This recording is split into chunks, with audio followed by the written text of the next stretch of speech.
Welcome, dear friends. You're listening to Late Night Stories and History Lectures. Settle in, relax, and subscribe if you'd like more of these calm journeys. Tonight, we'll talk about Japan's path, from empire to superpower. Ask anyone who's been to Japan what struck them the most, and you'll hear the same thing. This surreal blend of ancient traditions and futuristic technology. Imagine this. You're walking through a quiet temple garden, the air filled with the scent of pine, watching a monk carefully sweep the gravel. And just minutes later, you're standing on a station platform as a train rushes past at over 300 kilometers per hour. Neon lights, digital screens, a hum of efficiency that feels almost otherworldly. And then there's Tokyo. Oh, Tokyo. The city feels endless, a living, breathing organism of nearly 38 million people. From one of its sky-high observation decks, you see an ocean of skyscrapers, shimmering like they belong in a sci-fi movie. But the moment you descend back to the streets, you're thrown into the organized chaos of the Shibuya crossing. Hundreds of people, moving in perfect harmony. How? Nobody knows, but it works. And there, quietly waiting by the station, is Hachiko, the loyal dog. A small statue, yet somehow it hits you right in the heart. But the surprises don't stop there. Oh no. Take the trains. You sit down, realize you're facing backward. Annoying, right? But not here. In Japan, you just swivel the seat yourself. Problem solved. Or step into a restroom, and suddenly you're in the cockpit of a spaceship. Heated seats, music, buttons you don't even understand. A bathroom becomes a story you'll tell everyone back home. Yet, for all this, Japan doesn't let go of its past. Even in ultramodern Ginza, you still stumble upon stores selling DVDs and CDs in 2025, and people are buying them. Or take a night out at a kabuki theater. You can buy your ticket online, sure, but you won't get in unless you exchange it for a beautifully designed paper ticket. It feels old-fashioned, but also deeply special. And then, there's Japan's love affair with nature. In spring, Hanami, the season of cherry blossoms. Entire cities turn into pink dreamscapes. In autumn, Momiji, the hunt for fiery red maples. They even publish calendars predicting exactly when and where the leaves will hit their peak. And people travel across the country just to catch that fleeting perfect moment. Everywhere you go, there's something that makes you stop and smile. Vending machines, selling everything from umbrellas to ties. Tiny hole-in-the-wall restaurants, where one chef has spent decades perfecting a single dish. The legendary Kombini, 24/7 stores where you can grab a hot meal, pay bills, pick up a package, even print documents. And maybe that's the real magic of Japan. It's sprinting toward the future, without erasing its past. Here, ancient rituals live side by side with cutting-edge technology. Megacities hum with innovation, yet they still hold on to their soul. Japan isn't just a country of the future, it's a country that carries its past gracefully into tomorrow. How Japan closed itself off from the entire world for nearly 250 years. There is a country that many today see as one of the most modern and forward-thinking places on Earth. But if we go back in time, more than 3 centuries ago, that same country was almost invisible to the outside world. In the 17th century, to most of Europe, Japan was little more than a distant mystery. People knew it existed, somewhere far across the seas. But what kind of place it was, who its people were, how they lived, remained largely unknown. This began to change with one man. In the early 1600s, after long and painful civil wars, Tokugawa Ieyasu rose to power. He became shogun, the supreme military ruler of Japan. With him began a new chapter in the country's history, a time we now call the Edo period. And one of the first great decisions of the Tokugawa shogunate was also one of the most dramatic in all of Japanese history. Japan would close its doors to the world entirely. Why? Because foreign influence was beginning to grow. Christian missionaries had arrived, Portuguese traders, Dutch merchants. Their numbers were small, but their presence was felt. Christianity in particular was spreading quickly. And so, the shoguns decided it must end. No more missionaries, no more Portuguese. No one would enter. There was only one exception, a small man-made island called Dejima in the port of Nagasaki. Here, under strict watch, a handful of foreigners were allowed to live, and not just any foreigners, only the Dutch. They could bring goods and books, but everything was carefully inspected. Every shipment, every page, a single Bible, possessing one could cost you your life. And yet, even in isolation, Japan did not close itself to knowledge. Christianity was banned, but practical sciences, medicine, anatomy, biology, were welcomed. The Japanese called these studies Rangaku, or Dutch learning. A closed country, still quietly reaching outward for wisdom, and so began nearly 2.5 centuries of seclusion. No wars of expansion, no great conquests. The last major attempt, an invasion of Korea in the late 1500s, had ended in failure. Now the country turned inward, and here is another paradox. At the top of this isolated nation stood the samurai, a warrior class. Yet in this age, there were no great battles for them to fight. Instead, Japan entered one of the longest periods of peace in its history. Closed, quiet, moving at its own rhythm. This was Japan during the Edo period, a world sealed away, but slowly, quietly, being shaped into the Japan we recognize today. Who really ruled Japan during the Edo period? Here's a paradox. Japan was ruled by samurai, but they didn't fight wars. The Tokugawa clan, a warrior class, shoguns who held the entire country in their hands. Yet for nearly 2.5 centuries, there were no major battles. So what did the samurai do? They trained their bodies and minds, practiced with swords and bows. But more and more, they became bureaucrats, administrators, managers. And it was during this time that the idea of the way of the samurai, the code of Bushido, took shape. Sounds noble, doesn't it? But here's the twist.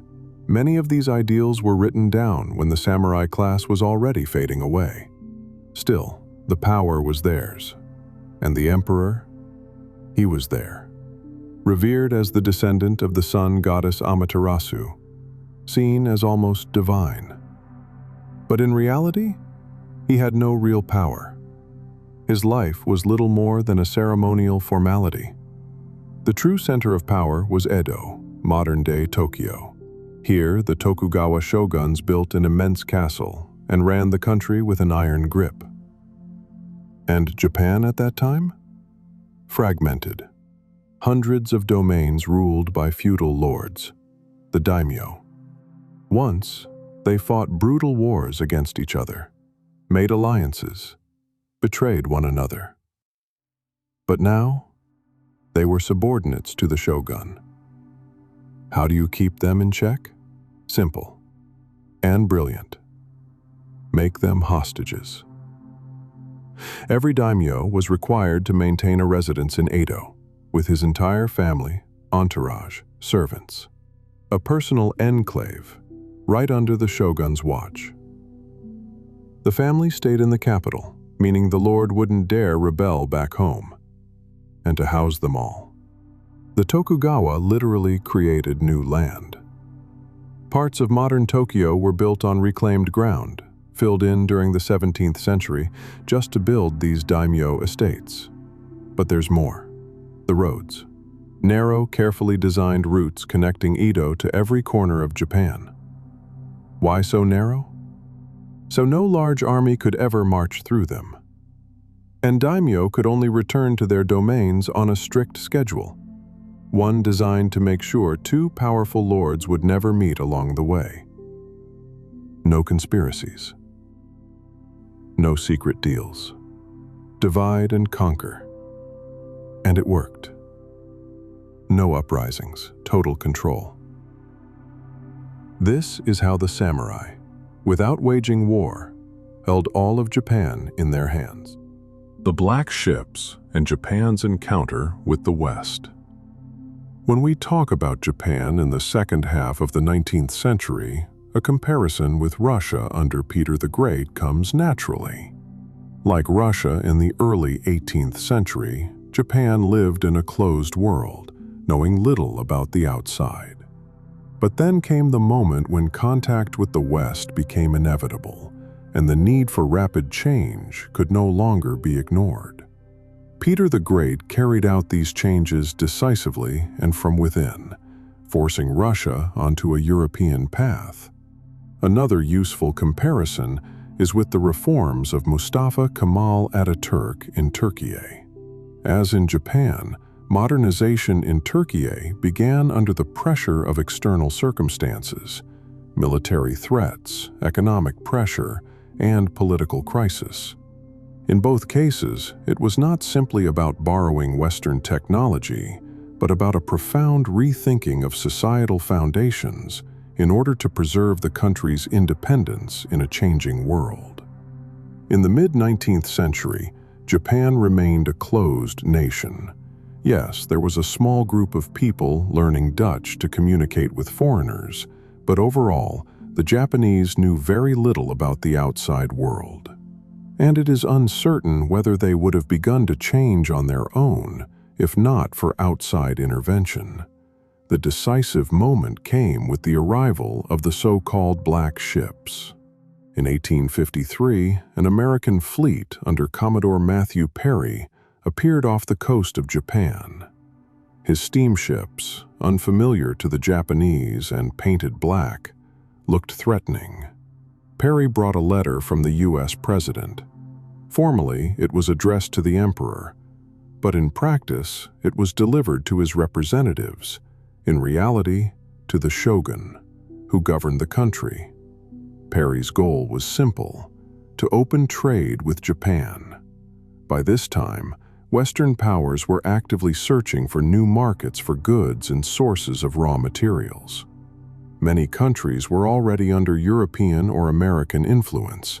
Japan did not possess significant resources, but represented an attractive and untapped market. The Japanese greeted Perry coldly, but he did not withdraw. Soon after the Americans came others: Britain, France, Russia, and the Netherlands.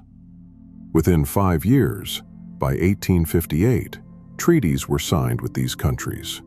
On paper, they were trade agreements. In reality, they were highly unequal, placing Japan in a disadvantaged position. Yet resistance was impossible. Western powers possessed massive ships, advanced weaponry, and overwhelming military strength. The shogunate agreed to these terms. Soon, foreigners were permitted to settle in 3 Japanese cities, and their presence gradually grew. For Japan, a nation that had lived in isolation for over 2 centuries, this was a profound shock. Meanwhile, the shogunate's authority had weakened. In Edo, a young and sickly shogun, Iemochi, ruled, surrounded by advisors. The Tokugawa system had long deliberately placed weak and dependent figures at the head of the state, and now no one knew how to respond to the growing foreign pressure.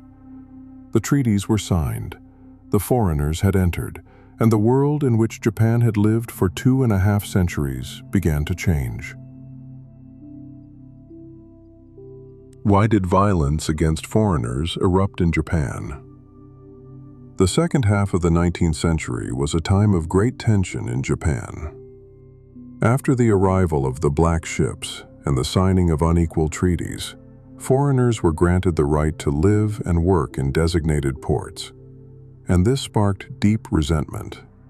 In cities like Yokohama and Hakodate, where foreign settlements appeared, the sense of unease was everywhere. The number of attacks on foreigners began to rise. Historians note that from the late 1850s through the early 1860s, there were dozens of violent incidents. These attacks targeted not only Europeans and Americans, but also Japanese officials suspected of collaborating with the Barbarians. In 1861, for instance, a translator was killed on the streets of Kyoto simply for wearing Western clothing. In 1862 came the so-called Namamugi incident, when samurai from the Satsuma domain attacked a group of Britons, killing one of them. This escalated into a diplomatic crisis that would later lead to the bombardment of Kagoshima by the British fleet. Attitudes toward foreigners were deeply conflicted. On one hand, their presence provoked strong hostility. On the other, they sparked curiosity. In the port towns, so-called Yokohama prints, woodblock illustrations in the ukiyo style, depicted Europeans with exaggerated facial features and strange postures, highlighting their perceived oddness and grotesqueness. These prints were produced in the hundreds and eagerly purchased by those who wanted at least a glimpse of the strange newcomers who arrived on those foreign steamships. Yet, everyday interactions remained strictly controlled. Foreigners were forbidden to travel beyond specially designated districts. Prices for goods and services were higher for them than for locals. Visits to theaters and public events were subject to strict rules. Foreigners were seated separately, ostensibly out of respect, but in reality, to keep them apart from ordinary audiences. Meanwhile, the shogun's authority was weakening. The policies of Tokugawa Iemochi and his advisors seemed humiliating, as though the country was being sold off to these foreign barbarians. The public began to look elsewhere for leadership, and their hopes turned toward the emperor.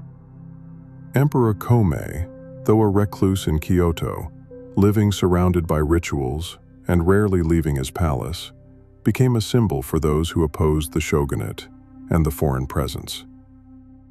It was during this time that the Sono Joy movement emerged. Revere the emperor, expel the barbarians. Its members saw the emperor as a savior and demanded the expulsion of Westerners at any cost.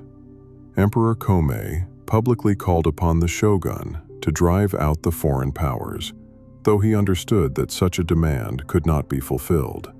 Japan now stood between two worlds.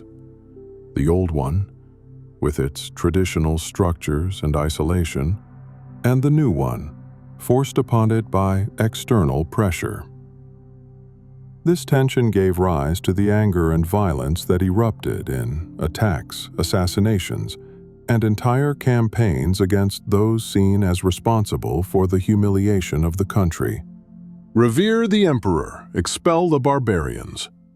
How this movement took shape in Japan. By the late 1850s, the Tokugawa shogunate no longer looked as unshakable as it once had. Foreigners had settled in Japanese ports under new treaties, and this deeply angered many people. The shogunate seemed powerless to resist. Trying to ease the growing tension, the authorities quietly relaxed some of their own long-standing rules. The daimyo, for instance, were allowed to spend less time in Edo, and even their families, once kept there as effective hostages, were permitted to leave the capital. But these small concessions didn't win anyone over. The great lords of the country began turning away from the shogun and looking instead toward the emperor in Kyoto. Among them, the lords of Satsuma and Choshu stood out. These southern domains became the loudest voices demanding that the foreigners be expelled. And out of this discontent came a new rallying cry. So no joy. Revere the emperor, expel the barbarians. People began to see the emperor as a symbol of hope, someone who could protect Japan's traditions and dignity. Of course, whether the emperor could actually do anything was another question entirely. But when times are desperate, even a distant figure in a palace can start to look like a savior. Emperor Meiji had lived much of his life as a recluse, rarely leaving the palace and surrounded by strict rituals.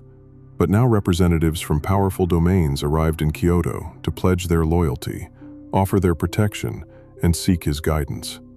Even the young shogun, Tokugawa Ieyasu, made the rare journey to Kyoto to visit Shinto shrines together with the emperor.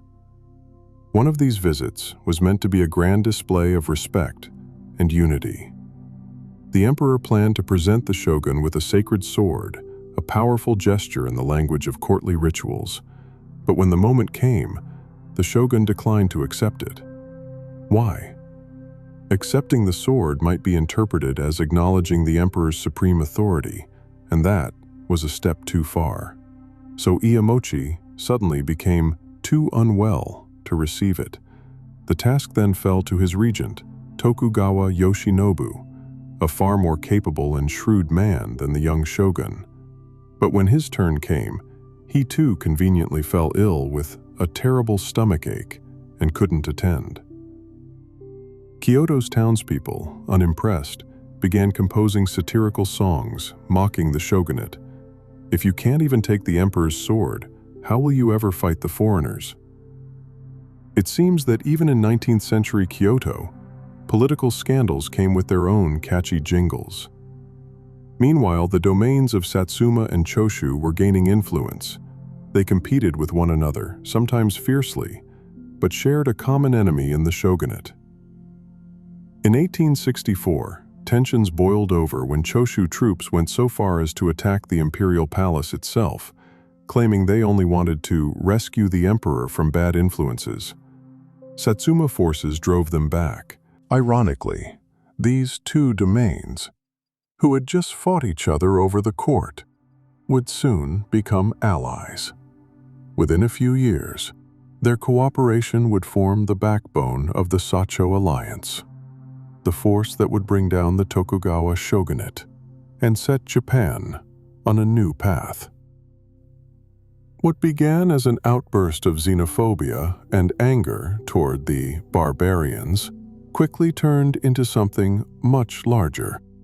A political movement that shifted the balance of power, restored the emperor's influence, and set the stage for one of the greatest transformations in Japan's history.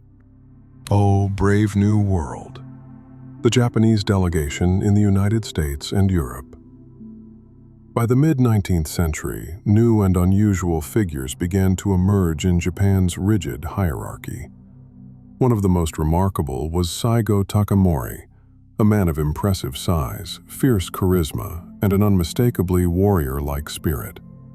Accounts of him speak of a presence so commanding that people trembled under his gaze, yet were drawn to him at the same time.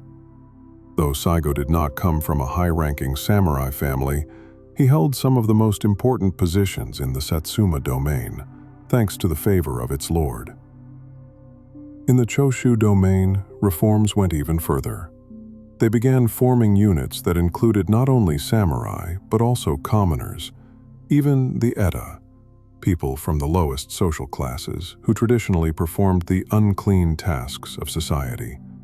Perhaps the domain's rulers understood that this was undermining the old foundations of the samurai order, or perhaps they were simply doing what the moment required. Why was it Satsuma and Choshu who led the resistance against the shogunate? The answer goes back centuries. At the end of the 16th and beginning of the 17th century, the rulers of these domains were Tokugawa Ieyasu's fiercest enemies. When Ieyasu took power, he rewarded his allies with high office, granted neutral lords some recognition, and relegated his former enemies to the lowest rank of outer vassals. Their privileges were few, and their humiliation long-lasting. Even after 2.5 centuries, the memory still burned, and now they were once again at the front lines against the shogunate. In 1862, the shogun recognized that avoiding the West was no longer an option. Japan dispatched its first official delegation to the United States. The Americans welcomed them warmly, curious to meet these extraordinary visitors with unusual hairstyles and elaborate clothing. For the Japanese, it was pure cultural shock. Hotel rooms with tall Western beds instead of their familiar floor-laid futons. An endless parade of meat dishes, something they were unaccustomed to, and bottles of sparkling wine ceremoniously opened in their honor. And the balls? Men allowing women to walk ahead of them, women speaking as equals, and all of them dancing in dresses that one delegate famously described as looking like butterflies driven mad by the sight of flowers. Add in the orchestras playing music just for them, and the smiles of people who seemed to be celebrating for no reason at all. It was all utterly foreign. After the United States, the delegation continued on to Europe. Everywhere they went, they were greeted with the same grandeur and the same strangeness. The only place where they felt even remotely at home was St. Petersburg, where Japanese-style furniture and food had been arranged by a Russian foreign ministry official, a former Japanese citizen named Yamatov, who had fled his homeland and converted to Christianity. Yet even there, it all still felt like another planet. And yet one of Japan's defining traits soon emerged, a willingness to learn. They were shocked, but they observed. They took notes, and they remembered. The same Satsuma and Choshu domains that had led the cry to expel the foreigners now decided, if we want to deal with these barbarians, we need to understand them, and perhaps even learn from them. These domains were the first to send young men to study in Britain. Soon after, a new generation of Japanese emerged, people who not only agreed to learn from the West, but believed it was essential for the future of the entire nation. In the mid-19th century, a man appeared on the Japanese stage who would play a huge role in the changes of the coming decades. Fukuzawa Yukichi. He lived an unusual life. In 1853, when the black ships arrived, his family sent him to study in Nagasaki, that small city where a thin thread still connected Japan to the West. There, he began learning Dutch. Later, moved to Osaka, first studying in a boarding school, and soon teaching others. Observing the newly arrived English and American merchants and soldiers, he realized it was time to learn English. And before long, he was teaching it himself. Fukuzawa took part in diplomatic trips to the United States and Europe, carefully observing everything he saw. Inspired by his experiences, he wrote many books. His most significant success came in the 1860s, with the release of The Conditions in the West. In it, he described in detail the customs, clothing, food, ideas, history, and even political theories of foreign countries. The book became a bestseller. Unlike in Russia during the time of Peter I, where such works were read only by a narrow elite, in Japan, it was bought by everyone, from samurai to commoners. Suddenly, everyone wanted to learn what this mysterious West was like. Returning from his trip to Europe in 1862, Fukuzawa wrote a poem in Chinese, the language of scholars and culture. It ended with the line, "The European sky is no different from the sky of my home village." He had discovered a strange sense of connection with that faraway and dangerous world. which no longer felt entirely foreign. At the same time, he understood how difficult it was for his countrymen to navigate this alien culture. He wrote not only about politics and science, but also about how to behave in Europe. For example, he advised, "For minor needs, simply unfasten your trousers. For major needs, you must unfasten your suspenders, both in front and back. Putting them back on is awkward, but there is no other way." He added another tip. "If you stay overnight in a foreign house, there will certainly be a chamber pot under the bed. Do not mistake it for something else." This advice was practical. Some members of the 1860 mission, unaccustomed to soft pillows, had in fact used chamber pots as headrests, thinking they were wooden or ceramic supports. With these simple discoveries came deeper reflections. Fukuzawa wrote that Japan could never stand on equal footing with the great powers until it had steam engines, railways, modern education, and much more. This was not merely an observation. It was a call to abandon old ways.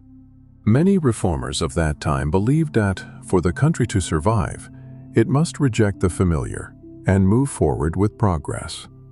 Such sentiments echoed the spirit of reforms once seen in Russia under Peter I, or in Turkey under Ataturk. Fukuzawa, with a touch of irony, recalled a well-known story about a poor Chinese boy who, because his family could not afford curtains, spent his nights using his own body as a shield against mosquitoes to protect his sleeping parents. Generations had been raised on this tale of filial piety, but, he remarked, perhaps the boy would have done better to earn money for curtains. It was a new way of seeing the world, progress and action instead of blind adherence to tradition. In 1866, Shogun Ieyamochi died, and his successor Yoshinobu took his place. Yoshinobu did not strongly resist Western influence. He rode in a European saddle and even ordered meat from foreign merchants, a shocking choice for many at the time.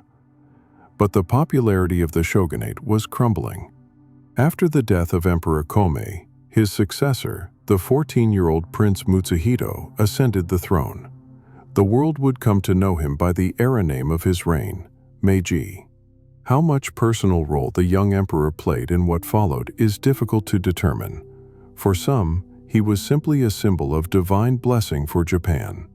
For others, he was a more energetic figure, appearing before his troops and even inspecting them on horseback, unprecedented acts for an emperor. Around him gathered new leaders, mostly from the rebellious Satsuma and Choshu domains. They had formed an alliance and openly demanded that Yoshinobu abdicate. The shogun, bewildered and uncertain, wrote a humble letter to the emperor, hoping for leniency. Instead, an order was issued to the Satsuma and Choshu lords to remove him. Civil war erupted. For a brief moment, Japan had two centers of power, Edo and Kyoto. The emperor's supporters had more modern weapons and better trained forces. The shogun's position quickly weakened, and he surrendered. He was neither executed nor ordered to commit seppuku. Instead, he was placed under house arrest, later released, and withdrew from politics entirely, devoting himself to hunting and photography. Yet resistance to the new order continued. The North, especially Hokkaido, held out the longest, even briefly forming a republic, a strange institution for Japan. In these conflicts, a tragic legend was born, the story of the Byakutai, the White Tiger unit. These were very young samurai who, seeing smoke rising over their castle, believed it had fallen and performed mass seppuku. The castle had not yet fallen, but their decision became a lasting symbol of samurai honor. Even today they are revered, especially by those who idealize the old order. By 1869, the opposition to imperial power had been crushed. Many former enemies of the new government were pardoned and even entered imperial service. In their eyes, they had never truly fought against the emperor himself, only against those who surrounded him. Thus ended an era in which the old world clung to samurai ideals, while the new world marched steadily toward modernization. Blackened teeth, the ban on speech, and a globe, the emperor's long road to modernization. Emperor Mutsuhito was already taking unusual steps for his time, such as riding horses, but he still lived according to old traditions. He wore ancient court garments, blackened his teeth, as was customary for an aristocrat, and had his eyebrows plucked and redrawn. He never spoke directly to his subjects, as there was a ban on his voice. Even when receiving foreign envoys, he would whisper to an attendant, who then conveyed his words as protocol demanded. During the grand enthronement ceremony, carefully planned in line with ancient traditions, these rituals were strictly followed. Yet among these traditional rites, a new element appeared: a globe. This object, clearly of Western origin rather than something inherited from Japan's ancient emperors, took on a symbolic role in the ceremony. It was said that the globe represented the spirit of a new era. Previously, in that place stood an incense burner, but because it was associated with Buddhism, it was removed. The globe had been crafted by order of Tokugawa Nariaki, the Lord of Mito, in 1852, and presented to Emperor Meiji. At that time, it had no ceremonial role other than displaying a map of Japan with its contours covered in gold paper, symbolizing the nation's supreme importance. During Mutsuhito's enthronement, its meaning was expanded. Using the globe as a central accessory of the ritual was meant to signify that the new emperor's reign would be more open than that of his predecessors. Placing the globe to the south of the throne carried another meaning. In traditional thought, the emperor sits in the north, with his subjects to the south. Thus, by positioning the globe there, it implied that all of humanity fell under the Japanese emperor's domain, and that his glory would reach every corner of the world. This moment reflected the dual nature of Japan's modernization. On one hand, there was a willingness to quickly adopt foreign innovations. On the other, even practical objects like a globe were absorbed into rituals, becoming symbols of imperial authority, an example of reinterpreting foreign ideas within traditional frameworks. The placement of the globe also revealed something deeper: the lingering sense of national inferiority. Japan was still grappling with its weakness and humiliation in the face of Western powers, yet was already envisioning a future where all would submit to its great emperor. A new era name was adopted for the reign: Meiji, composed of two characters meaning enlightenment and rule, signifying that the emperor governed by turning toward the light. And soon, one of the most important changes would follow. The emperor would leave Kyoto. Meiji leaves Kyoto and sees his country for the first time. The emperor relocated to Edo, which was renamed Tokyo, meaning Eastern Capital. It was implied that Japan would now have two capitals: the old Western capital of Kyoto and the new Eastern one, Tokyo. In reality, however, the center of power shifted firmly to Tokyo. From there began sweeping changes in nearly every sphere of life. Some reforms would take years to develop, but several areas of transformation stood out most clearly.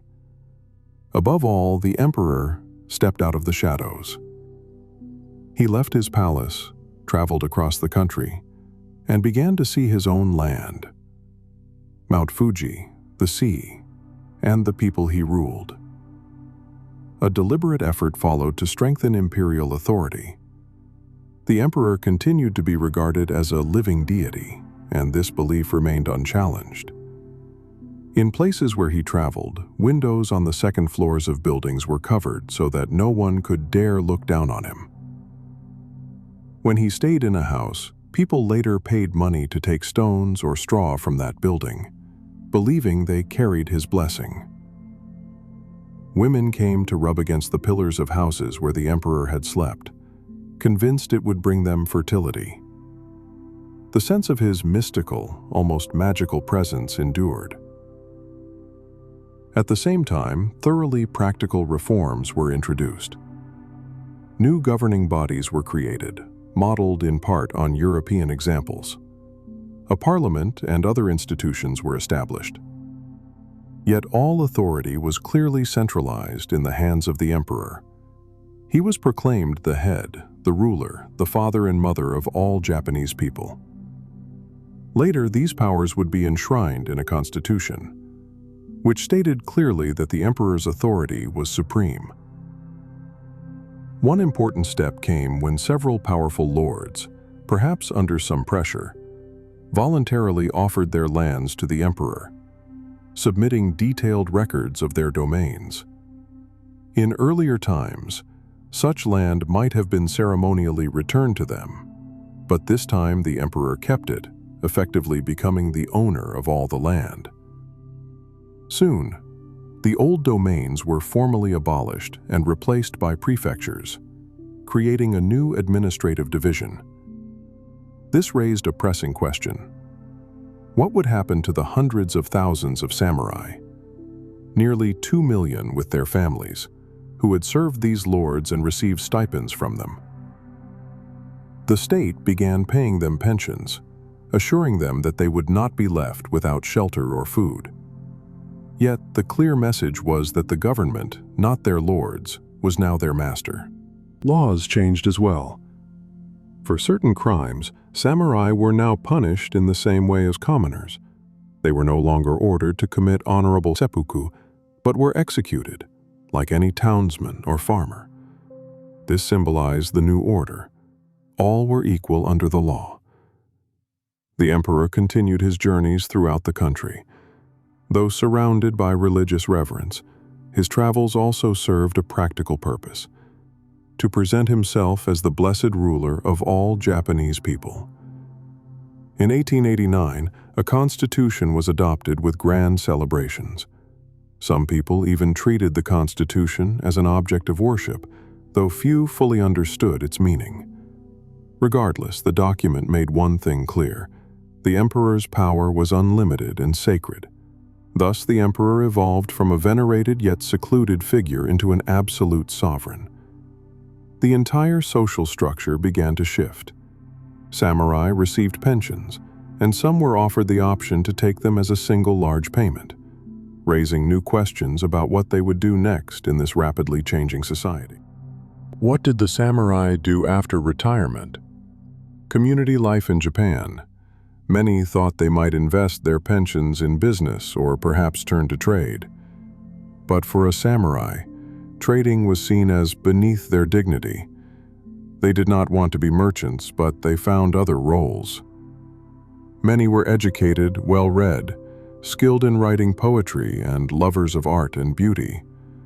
A large number of them became intellectuals. They wrote books, they taught, and many schools had samurai teachers. This played an important role for the next generations as they passed on their values and discipline. Others became officials. Serving as administrators was not new to them. Samurai had long taken on such roles. Because of this, there was no collapse or major crisis. Society shifted, but it did not fall apart. Japan's social transformation did not happen through the mass destruction of the ruling class. It came from redistributing power within the elite. Life for peasants changed too.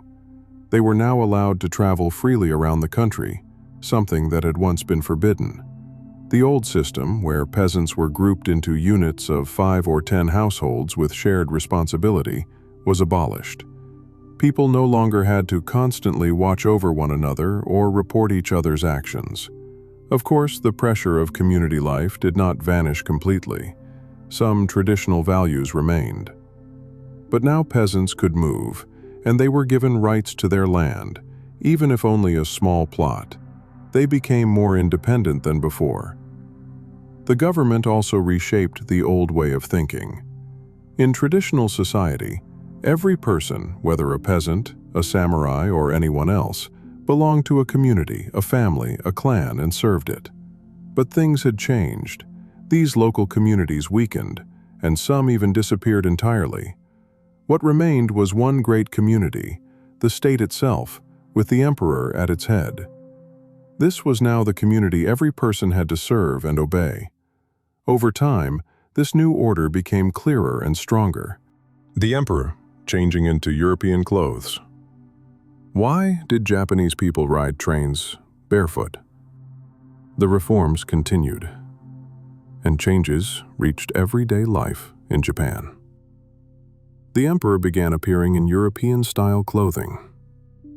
He grew a beard and mustache, stopped blackening his teeth, and abandoned the old courtly hairstyles. The empress also started wearing European dresses. This set an example for others. Soon, officials were required to wear European clothes to work. And on holidays, they were expected to appear in a top hat and tailcoat. Gradually, these new fashions spread further through society. The strict rules for clothing and hairstyles were lifted. In the past, every social class had its own prescribed attire. Now, people could dress as they liked. Samurai no longer had to shave the tops of their heads, and many changed their hairstyles. Foreign envoys noted how difficult it was for the emperor to walk in European shoes. Yet, he wore them persistently. Japan wanted to show itself as a civilized nation. Other innovations appeared as well. The country adopted the European system of weights and measures. For a long time, there had been debate about whether to choose the European or the American system, but in the end, they settled on the European one. Clocks, both pocket and table, became common, bringing with them a new, modern understanding of time. Transportation also developed rapidly. When the first trains appeared, many passengers thought of them as houses. And as was customary when entering a Japanese home, they took off their shoes and left them on the platform. They would arrive at their destination, only to find their shoes were gone. Newspapers also appeared. At first, people didn't understand why they needed to buy another paper when they already had one from the previous day. Over time, that changed. By the end of the 19th century, the circulation in Tokyo alone reached 200 million. Newspapers became a powerful tool for spreading ideas. Diets began to change. People were encouraged to eat more meat, believing it would make them stronger. They started drinking European alcohol, milk, and even trying ice cream. Many found these things strange, even unpleasant. But there was a strong desire to be civilized. The cities were changing too. In Tokyo, a museum was opened, and the first public park, Ueno, appeared. Until then, parks and gardens had been tied to temples and carried sacred meaning. But Ueno was simply a place for people to walk and relax. It was unusual at first, but such innovations slowly became part of life. Even the Ginza district changed. It had long been a center of entertainment since the days of Edo. Now, stone buildings appeared there, and some residents even left in fear. They couldn't imagine living in such houses. The first streets with sidewalks were built. Today, Ginza is a symbol of modern Tokyo. But at that time, all these changes must have felt like something from another world. Sake versus whiskey. Japan's growing sense of inferiority. At that time, an artist created a print showing a battle between Japanese and foreign things. In some cases, the Japanese side won, in others, the foreign side. Rice, taking the form of a sumo wrestler, was the clear victor. Sake held its ground against whiskey. Wooden sandals, geta, tried to stand firm against European shoes. But bricks won over roof tiles. Lamps replaced candles. Rickshaws, seen as a Western-style innovation, beat the old palanquins. Soap defeated the rice powder and husks once used for washing. And a uniformed postman outdid the traditional courier. Even fashion changed. The winged overcoats, popular among Tokyo's young men, replaced the old-style capes made of straw, paper, or cloth. The weapons of this symbolic battle made the point even clearer. A fabric umbrella was far more practical than the traditional oiled paper one. Photography was challenging colorful prints, declaring, "I show only the truth, and I remain interesting no matter how much time passes." The prince replied, "But the beauties we show look better than in real life. You cannot defeat us."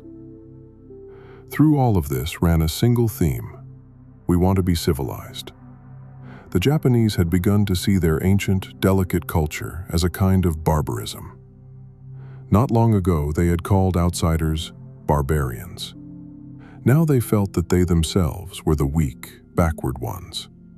They told themselves, "We are lower than Europeans. They have white skin and we have yellow. We are weak, we are uncultured, we know nothing." The conclusion felt simple.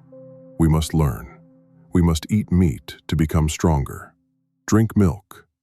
Wear European clothing, even if it feels uncomfortable. Adopt European technology. Everything was done in the name of becoming civilized. And so the wave of Westernization grew stronger. In Tokyo, a reception hall designed by a Western architect was built, and the local elite danced at Western-style balls, despite being mocked by traditionalists. Even a beauty contest was held. But women were not brought before the judges. Instead, 100 photographs of geisha in full dress were shown, and from these, the most beautiful was chosen. At the same time, the central government grew more powerful. The privileges of the samurai were abolished. Soon after, universal military service was introduced, erasing the special status of the samurai class. Japan was changing. The power of propaganda and the building of schools. Westernization takes hold, and the samurai begin to resist. Alongside the new government, the new administrative divisions, and the construction of railways, Japan began focusing heavily on another tool: propaganda. Newspapers played a particularly important role. The printed word had always carried weight in Japan, and now it became a powerful means of spreading new ideas. Another step, perhaps even more transformative, was the creation of schools. In many countries, educational reforms usually started at the top, with universities for the elite. In Russia, for example, new universities were established as part of modernization efforts. In the Ottoman Empire during the Tanzimat era, schools and even the army were reshaped along European lines. In Thailand, under kings Rama IV and Rama V, Western-style schools were opened, and government administration was reformed. Japan took a different approach. Universities like the one in Tokyo were built, yes, but the real focus was on elementary education. Thousands of schools were established, many in places where temple schools once stood, but now with a completely different mission: to provide a European-style education. At first, this could be almost comical. In some schools, Japanese texts weren't even read. Chinese classics were ignored. Instead, students studied English, learned Western history, America's and Britain's, and even read Cicero. Over time, This extreme tilt toward the West balanced out. But the central idea remained. Schools became carriers of new ideas. These schools quickly became the heart of their communities. When government orders arrived, officials could gather adults in the school, read out the directives, explain them, and leave it to the teachers to reinforce these messages with their students. The schools weren't just places of learning. They became instruments of communication and persuasion. But this came at a cost. A deep rift began to form between the younger and older generations. In Japan, where the older generation was always considered right, publications openly declaring that the elderly were wrong, that they simply could not understand the new era, felt shocking, even insulting. Similar generational clashes had happened elsewhere, in Russia, in the Ottoman Empire, in Thailand. But in Japan, the psychological strain was intense. The emotional toll was heavy. Mental health issues rose, and so did suicides. It wasn't just because the old ways were criticized. It was the overwhelming pressure of living in a world that had suddenly changed, with new principles replacing centuries-old traditions. And on top of that, people were constantly reminded how small and insignificant they were in comparison to the civilized nations of the West. This was a painful process, and for many, almost unbearable. Why did Japanese attacks on foreign dignitaries shake international relations? After the abolition of samurai privileges, and especially after the ban on carrying swords, Japan was swept by a wave of unrest. Many former warriors could not come to terms with the new reality. There were attacks on officials, on telegraph lines, and on anyone seen as a symbol of Western influence. One of the most striking figures of this resistance was Saigo Takamori, a legendary samurai who had once played a crucial role in overthrowing the shogunate. He could not accept the growing influence of foreigners and dreamed of making Japan strong again through territorial expansion. When his uprising was crushed, he performed seppuku, bowing toward the imperial palace.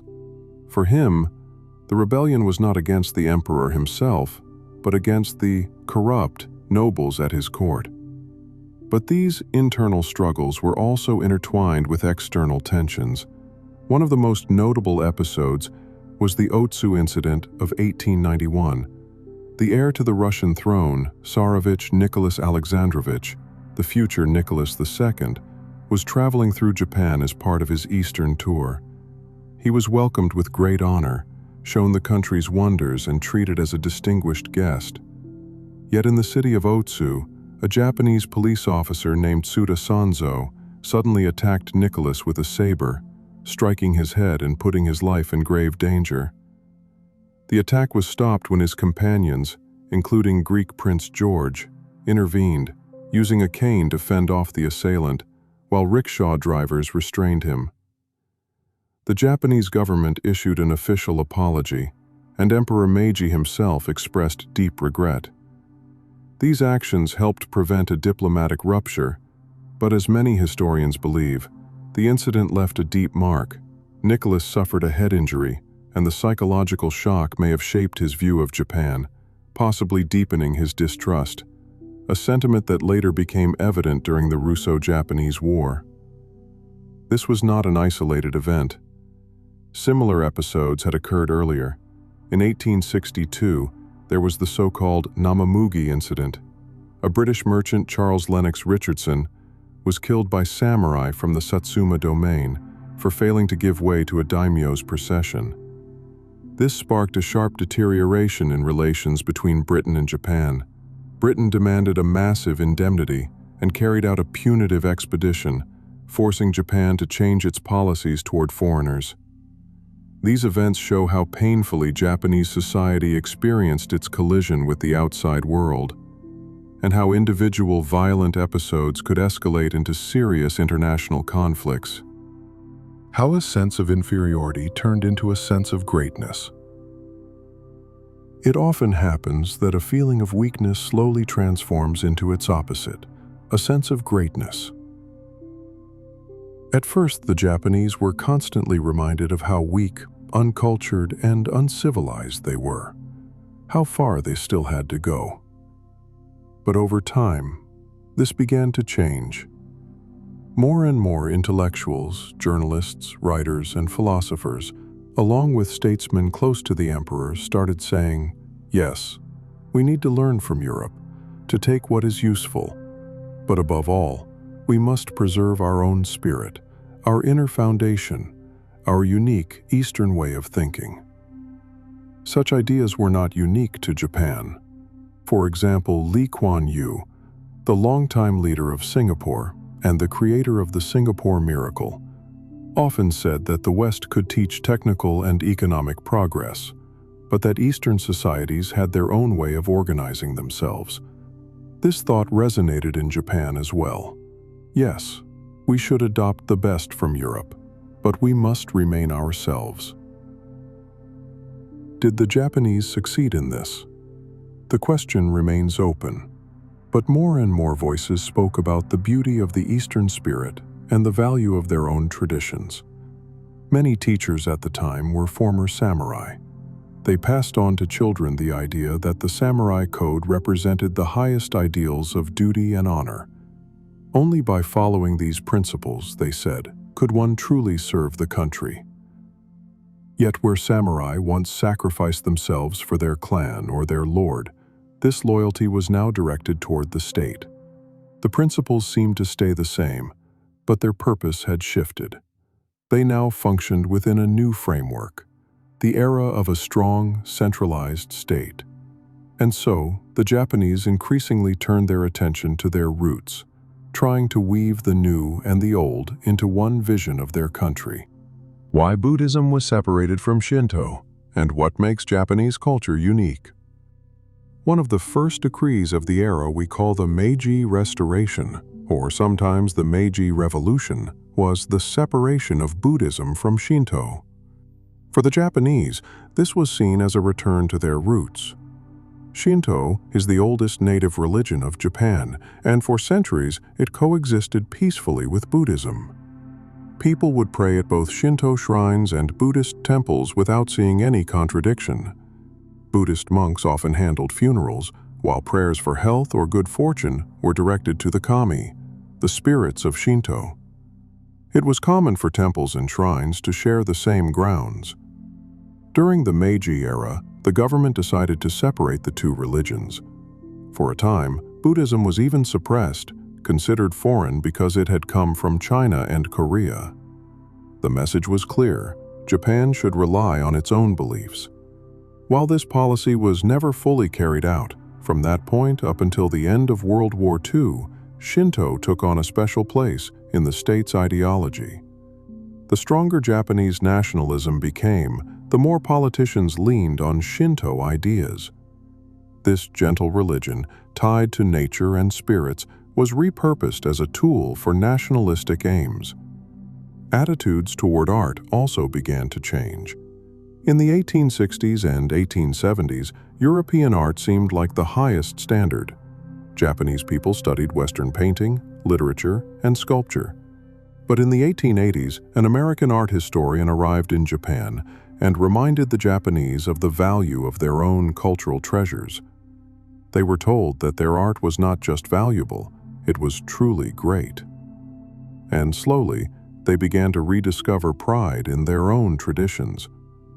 This gave rise to a wave of intellectuals who insisted on celebrating Japan's uniqueness, much like the early Indian Swaraj thinkers, who argued that India should modernize while holding on to its spiritual and cultural essence. These Japanese thinkers made bold claims. Japan had the most beautiful landscapes, the most harmonious nature. In reality, the country is mostly mountains, with frequent typhoons, earthquakes, and tsunamis. Yet these hardships, they said, shaped the Japanese character and inspired their art. Qualities once viewed as shortcomings began to be reframed as strengths. Yes, the Japanese were shorter than Europeans, but their bodies were said to be better suited for combat. Yes, their skin wasn't white, but it was smooth and beautiful, unlike that of the hairy barbarians. What once seemed like weakness now became a source of pride. Poetic texts began to celebrate the mountains, the sea, the view of Mount Fuji, and the cherry blossoms. These writings emphasized Japan's uniqueness, and slowly, this idea of exceptionalism became encouraged from the top. The Japanese people were to recognize their distinct identity and take pride in it.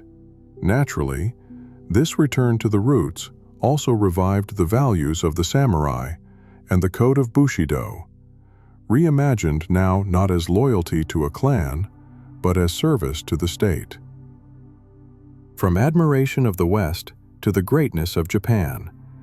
When the conversation turns to returning to Japan's roots, the focus naturally shifts to the values of the samurai. The code of Bushido and the idea of samurai service take on a special significance. Over time, this image becomes less about historical reality and more about an idealized, almost legendary example to follow. In the 20th century, this very image would be used by the most radical political forces. These ideas begin to spread everywhere. They are written about in newspapers, discussed in public lectures, and taught in schools. A whole movement emerges, one that with the same passion that once insisted on adopting Western civilization now argues something different. Japan is a great nation. We should take from the West only what is useful, while preserving our own greatness and uniqueness. This attitude even appears in school textbooks. For instance, one called A Brief History of the Empire opened with these words: "There are many countries in the world, but Japan is the best. The climate here is neither too hot nor too cold. The soil is fertile and produces tea, rice, and mulberry trees. Since ancient times, our people have valued respect and loyalty, and our country has never been humiliated by others. From the beginning of history until today, our imperial dynasty has remained unbroken and has continued to prosper. There is no country in the world as beautiful as ours. We are fortunate to have been born here, and if you are lucky enough to be born in this land, you must study well the events of its history." As the years pass, this mindset only grows stronger. Pride in the nation gradually transforms into fierce nationalism, and with that nationalism, inevitably comes militarism. The praise of samurai values increasingly goes hand in hand with calls to seize new territories. What did militarization lead to in a country that hadn't fought since the 17th century? Japan versus China and Korea, when bloody cruelty became a virtue. In schools and other educational institutions, great attention was now given to physical training and military instruction. The Japanese were expected to strengthen their bodies and prepare for future battles. This was a striking change for a country that had not fought in wars since the 17th century. The civil conflicts of the early Meiji era were already history, but now there was growing talk of needing new living space. The first target of these ambitions became Korea. Several attempts had already been made to interfere in its affairs. People recalled the wars with Korea in the late 16th century, which had been unsuccessful, but nationalists assured everyone that this time would be different. Inside the government, two groups struggled: the party of war and the party of peace. For a time, the peace faction managed to restrain events, but tensions kept rising. The desire to fight and to show the world Japan's strength grew stronger. The country still felt humiliated after being forced to sign unequal treaties in the mid-19th century. Now there was a burning need to prove Japan was not weak but strong and capable of great things. In 1894, the turning point came. A popular uprising broke out in Korea, during which Japanese nationals, who already had considerable influence there, were attacked. A Japanese battalion stormed the royal palace in Seoul, forced the king to abdicate in favor of his father, and severed Korea's ties with China. Korea was seen not just as a goal in itself, but as a zone of influence, the same zone China also claimed. Thus began the First Sino-Japanese War in 1894. At the time, China remained stagnant and unmodernized, frozen in its past. Looking back, Japan's victory seems inevitable, but then it was a shock. For centuries, China had been the dominant power in the region, a cultural and political center admired by Korea and Japan alike. The war sparked an unprecedented wave of nationalism in Japan. Newspapers shared chilling stories, praising sacrifices made for the homeland. One officer, with no one to leave his young daughter with, killed her before going off to fight, believing it an expression of samurai honor. Emperor Meiji deliberately lived more modestly, showing solidarity with his soldiers, even trimming his own nails instead of having court ladies do it for him. Some of the sentiments were truly grim. A poet wrote, "The time to build a hill of ears draws nearer." He referred to a mound in Kyoto said to be made from the ears of Koreans killed in the wars of the 16th century. This mound still exists today, though its inscriptions are only in Japanese and Korean, nothing in English, as if the story is quietly left untold. The brutality of the conflict was staggering. Japanese troops seized Port Arthur and massacred tens of thousands of Chinese. Yet in Japan, these events were celebrated as victories. One journalist wrote, "Now we are no longer ashamed to stand before the world as Japanese." In 1895, peace was signed. Japan gained a large indemnity, Taiwan, and other territories. But under pressure from Western powers, including Russia, it was forced to give up the Liaodong Peninsula. This was a harsh blow to national pride. Teachers in schools marked Liaodong in a special color on maps, telling their students, "Remember, this is ours." One intellectual even carried a small bag of Liaodong soil with him everywhere, as a symbol of belonging to the land, even though Japan had only held it for a few days. That same year, a Japanese unit stormed the royal palace in Seoul to find Queen Min. Known for her intelligence, determination, and strong anti-Japanese stance. They found her, killed her, stripped her of her jewelry, burned her body in the palace garden, and proudly returned. In Japan, those who carried out this act were hailed as heroes. The diplomat who led the operation was later appointed to head an elite aristocratic school, where the crown prince, the future emperor, would study. These events showed how deeply nationalism had taken hold of Japanese society. The humiliation before the West, the creation of a strong centralized state, and the reinterpretation of samurai values had created an aggressive new ideology. Samurai honor, which once included mercy, had been reshaped into a justification for cruelty. Thus, Japan demonstrated to the world that it could fight, and did so with a terrifying, unrestrained resolve. How the United States brokered peace, and how Japan expanded its global role. After long and exhausting battles, both Russia and Japan were worn out and eager to end the war. In the summer of 1905, negotiations began in the American city of Portsmouth. U.S. President Theodore Roosevelt took on the role of mediator, a move that marked an important step in strengthening America's position as a broker in international conflicts. The Russian delegation was led by Sergei Witte, who not only defended his country's interests, but skillfully won over American public opinion. While the term public relations didn't yet exist, Witte understood its essence. He spoke to journalists, cultivated the right image, and positioned himself favorably. At the same time, heavy pressure was placed on the Japanese delegation, from the U.S. and from European powers eager for peace. The resulting treaty required Russia to withdraw its forces from Manchuria. Japan gained new territories but did not receive any financial compensation. For many in Japan, this was a shock and even a humiliation.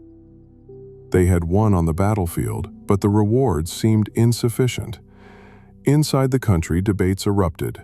Some voices called for continuing the war, for seizing more land and asserting greater power. This rising wave of militant nationalism pushed Japan further down the path of militarization. Yet Japan's ambitions were no longer limited to its conflict with Russia. Following the war, the country became more deeply involved in international diplomacy. It strengthened its alliance with Great Britain, expanded its influence in Korea, and participated in negotiations over privileges and trade rights in China, where its interests increasingly overlapped with those of Western powers. In this period, Japan began to see itself as a true global power, eager to stand as an equal alongside the European nations. The end of the war marked the close of an era.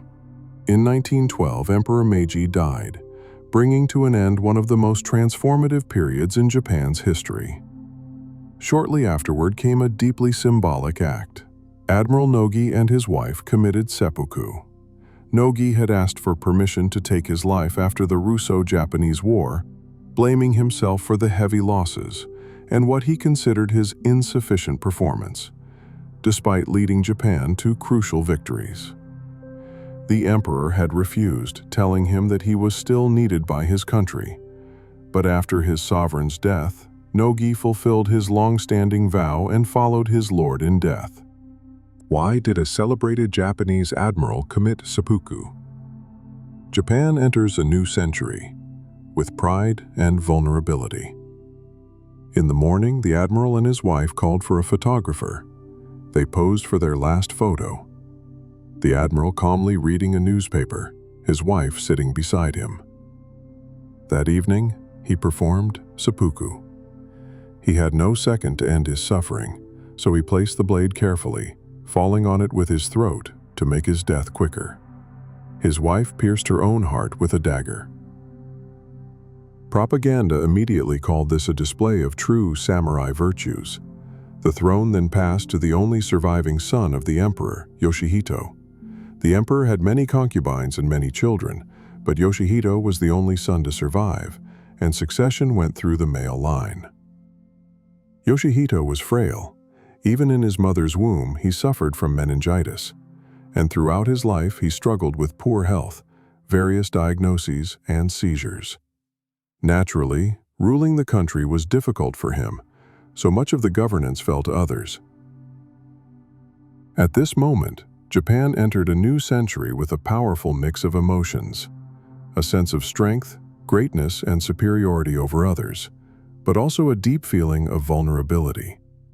This was no longer the quiet insecurity of the mid-19th century, when Japan feared Western powers.